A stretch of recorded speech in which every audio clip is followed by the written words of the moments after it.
إذن هل نستطيع أن نستنبط أو أن نقدم جملة من الضوابط التي يجب أن تتقيد بها وسائل الإعلام الإسلامية؟ ولا أقول وسائل الإعلام يعني القنوات، ربما يتبادر إلى ذهن القنوات التي تطبع بأنها دينية أو أنها إسلامية. أنا أتكلم عن جميع القنوات التي تصدر من المجتمعات الإسلامية تحديدا، لأنه يعني نحن نواجه هجمة شرسة من خارج المجتمعات الإسلامية، فعلى الأقل هل نستطيع أن نوجد ضوابط لقنواتنا التي تنطلق من داخل المجتمع الإسلامي؟ الحمد لله رب العالمين، وأصلي وأسلم على سيدنا ونبينا محمد صلى الله وسلم وبارك عليه وعلى آله وصحبه أجمعين. أما بعد، فإن المسلم من شأنه الاستسلام والخضوع والانقياد لله تبارك وتعالى في كل ما يقول وكل ما يفعل. والله تبارك وتعالى يقول في كتابه الكريم: وما آتاكم الرسول فخذوه وما نهاكم عنه فانتهوا. فالضابط الأول الذي يمكن أن ننضبط به وأن تنضبط به قنواتنا وفضائياتنا وإعلامنا التمسك بهدي رسول الله صلى الله عليه وعلى آله وسلم، التمسك بكتاب الله تبارك وتعالى، التمسك بتعاليم الإسلام. فالإسلام هو الاستسلام والخضوع لله تبارك وتعالى. ما أمرنا الله تبارك وتعالى به فنلتزمه، وما نهانا عنه فنجتنبه. ومعنا نحن في الفقه الإسلامي عندنا الأحكام الشرعية الخمسة: الوجوب والندب والإباحة والكراهة والحرمة. وهذه الأحكام التكليفية يمكن أن نطبقها على ما ننظر وعلى ما نسمع وعلى كل تصرفاتنا. ليس هناك من قضية أو من حادثة إلا ولله تعالى فيها حكم شرعي، قد يكون هذا واجبا، قد يكون مندوبا، قد يكون مباحا، قد يكون مكروها. فمطلوب من إعلامنا ومن فضائياتنا أن يلتزموا بضوابط الإسلام، فلا بد أن يكون القول قولا سديدا. يا أيها الذين آمنوا اتقوا الله وقولوا قولا سديدا يصلح لكم أعمالكم ويغفر لكم ذنوبكم. وكذلك أيضا البرامج التي تستهدف الشرائح المختلفة، تستهدف الأطفال، تستهدف النساء، تستهدف الرجال، تستهدف الشباب، لا بد أن تكون هذه البرامج يعني مستقيمة وذات هدف سامي. أما أن تكون هذه البرامج يعني حريصة على ما لا ينفع فإن هذا مخالف لقول النبي صلى الله عليه وعلى آله وسلم: احرص على ما ينفعك.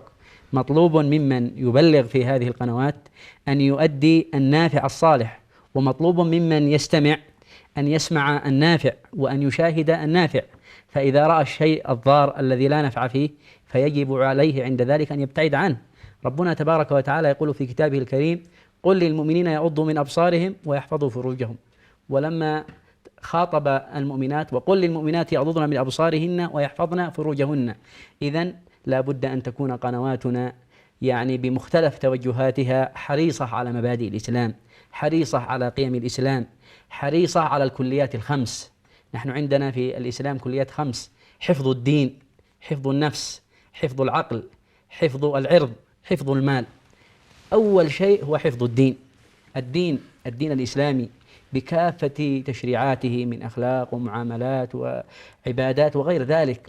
لا بد لرسالة الفضائيات هذه أن تحرص على حفظ الدين، ألا تنشر الشبهات التي تشكك في معاني الإسلام وفي معاني الدين. فحفظ الدين أولا هو أول ما نضبط به فضائياتنا، حفظ الدين أولا.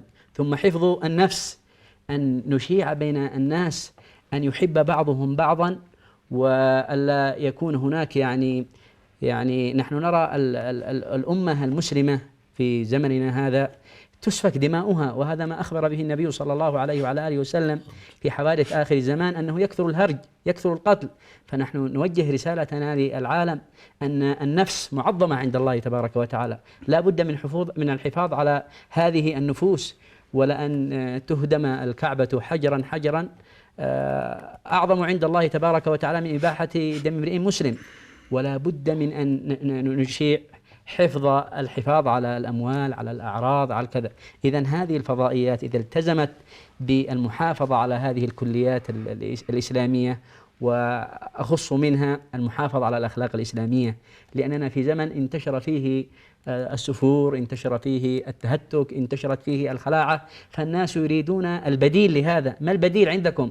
فضائيات كثيرة، هناك من ينشر ما لا يليق وما لا يحل، والناس إذا كل واحد أمامه معه الريموت ويقلب.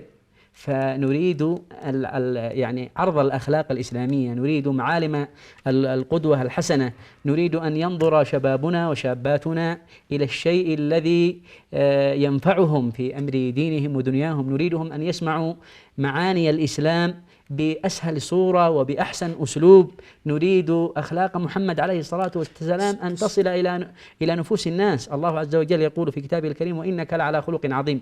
من القنوات الإسلامية تحرص على أن تقدم لنا برنامجا عن أخلاق النبي عليه الصلاة والسلام؟ كيف كان تعامل النبي عليه الصلاة والسلام مع ربه أولا، في صلاته، في عبادته، في تهجده؟ كيف كان هدي النبي عليه الصلاة والسلام مع زوجاته أمهات المؤمنين؟ كيف كان هدي النبي عليه الصلاة والسلام مع بناته؟ كيف كان هدي النبي صلى الله عليه وعلى آله وسلم مع جيرانه؟ كيف كان هدي النبي صلى الله عليه وعلى آله وسلم مع عامة المسلمين؟ كيف كان هدي النبي عليه الصلاة والسلام مع غير المسلمين من اليهود والنصارى من أهل الذمة؟ فلو أن هذه الفضائيات حرصت على تقديم هدي النبي عليه الصلاة والسلام وتقديم هدي الصحابة والتابعين بالضوابط الشرعية، نحن الإسلام يحكمنا في كل تصرفاتنا. قل إن صلاتي ونسكي ومحياي ومماتي لله رب العالمين لا شريك له وبذلك أمرت أنا والمسلمين.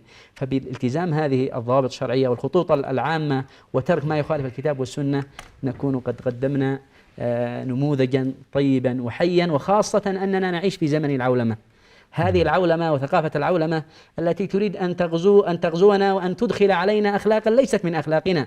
فنرى الشاب المسلم يقلد شخصية معينة في لبسه، في أكله، في تسريحة شعره، ونرى نماذج مختلفة بعيدة عن واقعنا. نريد أن نحافظ على أعرافنا، نقول لهذه الفضائيات: حافظوا على أعراف المسلمين، على أخلاق المسلمين. الأمة المسلمة التزمت أخلاقا معينة، فلا نريد منكم أن توجدوا الشق في هذا ويصبح يعني هدف المسلم التشبه بغير المسلمين، وتكون أمنيته أن يكون بطلا كأولئك الذين يسمونهم أبطالا أو نجوما ولا يمثلون قيمة. نريد أن يرتبط هذا المسلم برسول الله صلى الله عليه وسلم، أن يكون قدوته أبا بكر وعمر وعثمان وعليا وبقية الصحابة الكرام، أن تكون عنده معاني سامية. وبذلك إن شاء الله تبارك وتعالى بهذه الضوابط يمكن أن يكون هناك إعلام ناجح وأن تكون هناك رسالة سليمة. بارك الله فيك. يعني لو انتقلت إلى الدكتور